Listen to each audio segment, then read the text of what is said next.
এতক্ষণ রিফিউজি আন্দোলনের রিফিউজিদের জীবন সংগ্রামের কথা বললে, এসআইআর নিয়ে এতদিন আমরা শুভেন্দু অধিকারী মুখে কখনো 1 কোটি সংখ্যা শুনেছি, 1.5 কোটি, রোহিঙ্গা শুনেছি 1 কোটি, কিন্তু এখন যা শুনানির ক্ষেত্রে দেখা যাচ্ছে কিংবা যাদের ডাক আসছে বেশিরভাগটা হিন্দু, তারাই বাস্তুহারা মতুয়ারা সবচেয়ে বেশি বিপদে।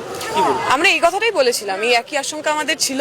আসলে তো এই এসআইআর নাম করে ওনারা কোথাও কোনো ভালো কাজ করার চেষ্টা করেননি।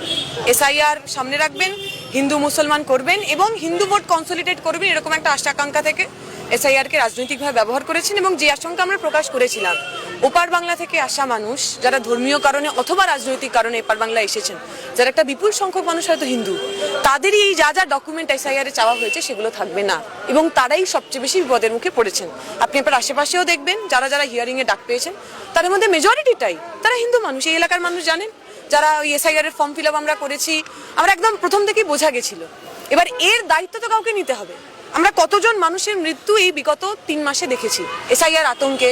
এসআইআর করতে গেছে, শুনানি যেতে যেতে মারা গেছে, প্রেশারে মারা গেছে, অ্যাংজাইটিতে মারা গেছে। এবার এই মৃত্যুগুলোর দায়িত্ব তো শুভেন্দু অধিকারীদেরই, বিজেপিরই, যারা প্রতিদিন একটা ঘৃণা, একটা ভয়কে পেডেল করেছেন। সবাইকে বাংলাদেশে পাঠিয়ে দেবো, সবাইকে বাংলাদেশে পাঠিয়ে দেবো। আপনি বাংলাদেশে পাঠানোর কে?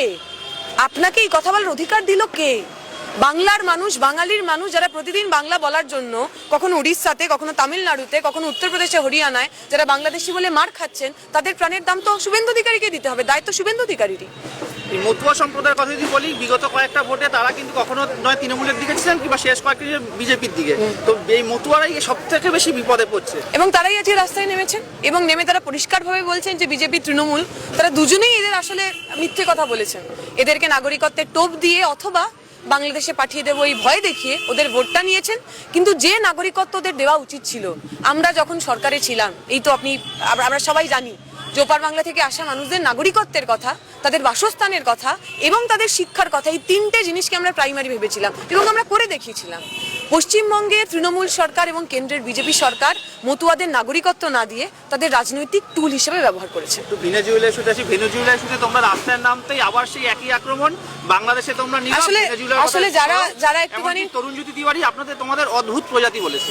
এখন যার কথা আপনি এমনি যখন কথা বলে কেউ বুঝতে পারবেন না, মুখে সুপারি রেখে বলছেন না কি অ্যাকসেন্টে বলছে বোঝা যায় না, তার কথার আর কি উত্তর দেবো সেটা ব্যাপার না।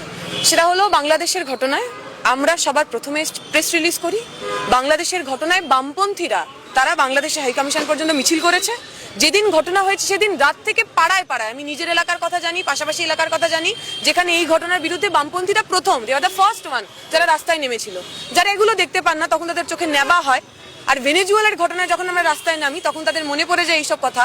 ভেনেজুয়েলার ঘটনায় তো ভারতের যারা সকল জাতীয়তাবাদী শক্তি তাদেরও তো রাস্তায় নামা উচিত। একটা দেশের ইলেক্টেড প্রেসিডেন্ট অথবা প্রধানমন্ত্রী যদি কালকে নরেন্দ্র মোদীকেও এই আমেরিকার কেউ তারা তুলে নিয়ে যেত, কিডন্যাপ করে যেত, আমরা একইভাবে রাস্তায় নামতাম, কারণ এটা একটা দেশের সার্বভৌমত্বের ব্যাপার। আমার দেশের প্রেসিডেন্ট কে হবে সেটা কোনো আমেরিকার বাবা ঠিক করবে না, আমার দেশের মানুষ ঠিক করবে। তাই মাদুরোর বিরুদ্ধে রাস্তায় নামা ভারতের মানুষেরও কর্তব্য। বিজেপির এখন এই সমস্ত কিছুতে মন নেই, তাদের মাথায় নেই, ওরা বোঝে না। এখন যারা বোঝে না তাদের আপনি কি বোঝাবেন? এতদিন বলতেন মার্কিন সাম্রাজ্যবাদ হলে এখন আর কিছু হয় না, তা এই ঘটনা এর থেকে বড় প্রমাণ আর কি হবে? দেখুন, এই বাংলাদেশের ঘটনা থেকে শুরু করে এই ভেনেজুয়েলার ঘটনা, দুটোতেই মার্কিন সাম্রাজ্যবাদের হাত যে স্পষ্ট সেটা তো আমরা বুঝতে পেরেছি। কেউ কেউ ভারতে মার্কিন সাম্রাজ্যবাদের দালাল, যারা ট্রাম্পের কথা অনুযায়ী যুদ্ধ বন্ধ করে দেন, যারা ট্রাম্প বকে দিলে চুপ করে যান, যারা ট্রাম্পের অত অপমানের পরেও তার সঙ্গে গিয়ে হাত মেলাতে যান, যারা ট্রাম্পের অতগুলো ভারতীয় মানুষকে হাত করা পরে ভারতে পাঠিয়ে দেওয়ার পরেও তার বিরুদ্ধে কোথাও কোনো স্টেপ নেন না। ভারতে যারা মার্কিন সাম্রাজ্যবাদের দালাল, তাদেরই মার্কিন সাম্রাজ্যবাদকে কল আউট করলে জ্বালা হওয়ার কথা।